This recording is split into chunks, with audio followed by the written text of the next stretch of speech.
নিজের গাছের কুমড়ো শাক তুলে রান্না করলাম আজ। এই গাছটি আমি কিন্তু লাগাইনি, কুমড়োর বীজ ফেলে রেখেছিলাম, সেইখান থেকেই কিন্তু গাছটা হয়েছে।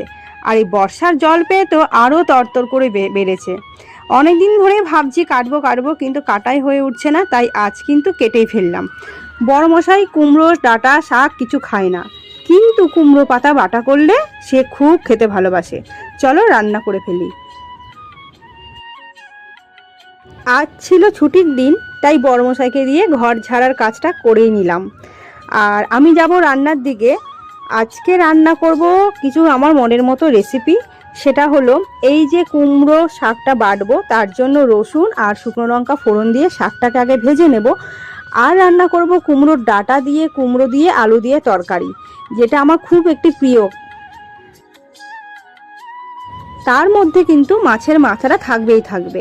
মাছের মাথা দিয়ে কুমড়ো ডাঁটা আলু তরকারি খেতে কিন্তু বেশ ভালো লাগে। আর গতকাল যে মাছ এনেছিলাম, সেই মাছ কিছুটা ভেজে রেখে দিয়েছিলাম আজকের জন্য। সেটা দিয়েই সুন্দর করে ঝাল ঝাল করে একটা তরকারি করে ফেললাম।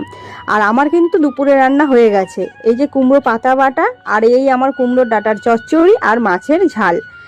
আমি বাপের বাড়িতে যখন গেছিলাম, বাপের বাড়ি থেকে একটা কাঁঠাল এনেছিলাম। বড় কষ্টে বয়ে বয়ে সৌরভকে দিয়ে কিন্তু কাঁঠালটা আমি আনা করিয়েছি, কারণ আমি তো একা খেলে হবে না, আশেপাশের কয়েকজন প্রিয় মানুষগুলোকে দেওয়ার আছে, সেই কারণে। বাইরে পড়ছে বৃষ্টি, আর আমি এখন দুপুরবেলা শ্রেয়ানকে বসিয়েছি পড়তে। আজকে যেহেতু ছুটির দিন, তাই দুপুরবেলা একটু ছেলেকে টাইম দেওয়ার চেষ্টা, আর কিছুই নয়। চলো কাঁঠালগুলো ভেঙে ফেলি। আর কাঁঠালের কোয়াগুলো দেখতে পাচ্ছ তো, কি সুন্দর লম্বা লম্বা বড় বড়। এই কাঁঠাল কিন্তু আমার ছেলে, আমি আর সৌরভ তিনজনেই খেতে খুব ভালোবাসি। আর এখন সবাইকে একটু দিয়ে দেবো।